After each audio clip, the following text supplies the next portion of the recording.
샬롬! 일만화서의 전은호 목사입니다. 오늘은 구약성경 에스겔 18장 19절에서 20절 말씀을 묵상하겠습니다. 먼저 말씀을 읽겠습니다. 그런데 너희는 이르기를 아들이 어찌 아버지의 죄를 담당하지 아니하겠느냐 하는도다.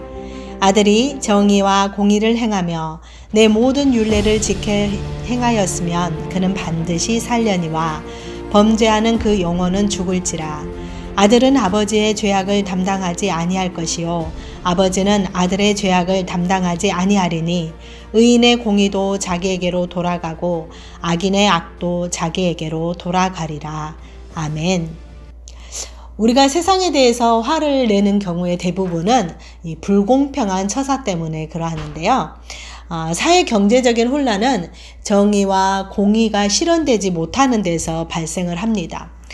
사회적인 이슈가 되는 사건이나 사고를 처리하는 경우를 한번 떠올려 보면은요, 이 권력과 돈의 힘에 의해서 유죄, 무죄가 결정되는 것을 볼 수가 있습니다.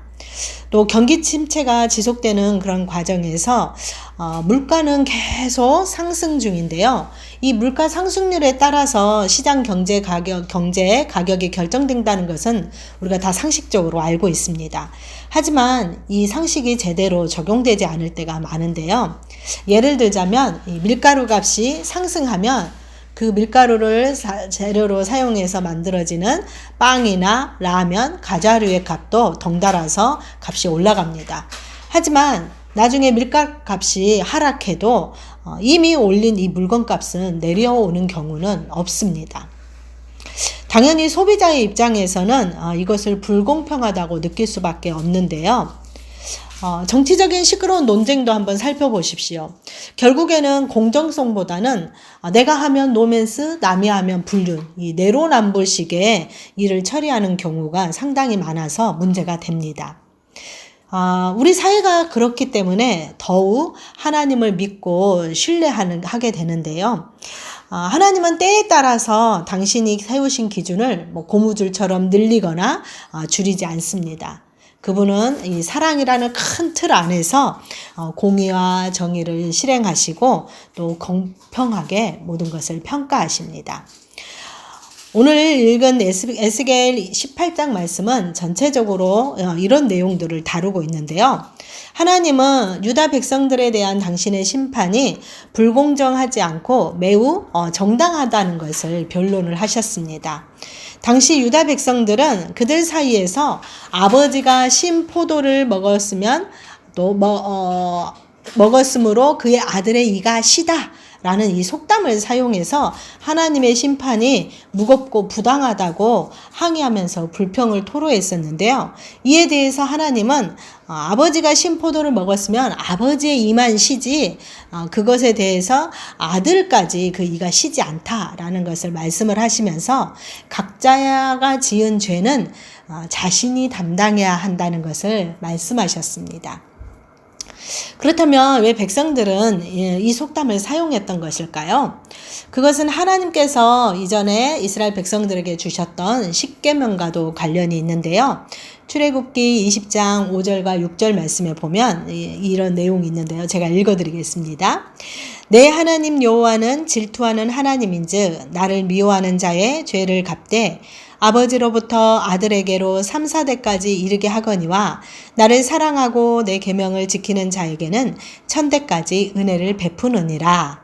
이 말씀의 근거에서 아버지의 죄가 그 자식대, 그 후손 3, 4대까지 이른다고 생각을 했습니다. 사실 이것을 문자 그대로 해석하면 우리는 하나님의 진노의 대상일 뿐 은혜를 경험할 수가 없습니다. 열왕기에 소개되는 역대의 왕들의 모습을 봐도 아버지의 죄악을 따라 행한 아들도 있지만 또 아버지와 다르게 하나님을 경외하며 살아간 이들도 있습니다.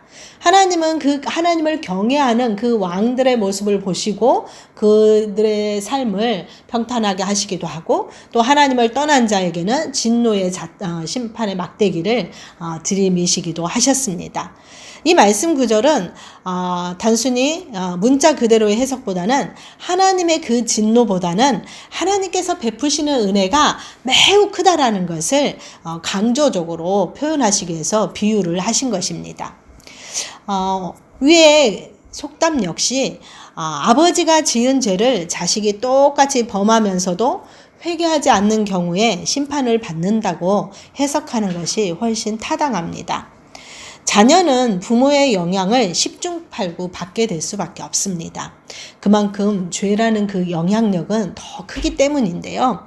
하지만 궁극적으로 죄의 대가로 받는 심판은 본인이 지은 죄에 대해서 그 결과입니다. 그래서 이 하나님의 심판은요, 연좌제가 적용되지 않는다는 것을 알아야 합니다. 우리 각 사람은 책임지는 한 사람의 개체로서 하나님 앞에 1대1로 서야 합니다. 누구 핑계를 댈 것이 아니라 각자의 죄악을 공평하게 판단하시는 하나님께 맡겨야 한다는 것입니다. 주님은 우리의 모든 것을 이 선악간에 판결하시는 공의로우신 재판장이 되십니다. 비록 우리가 사는 세상은 불공평하고 불공정하고 정의와 공의가 실현되지 않더라도 우리가 믿는 하나님께서는 우리의 삶 가운데 역사하실 때 늘 정의와 공의를 실현하시고 사랑을 베풀어 주셔서 우리가 주님 안에 온전히 거할 수 있도록, 그리고 주님을 온전히 신뢰할 수 있도록 그렇게 늘 함께 하십니다. 그래서 우리의 이 믿음이 흔들리지 않고 주님만 똑바로 바라보고 나아갔으면 좋겠습니다.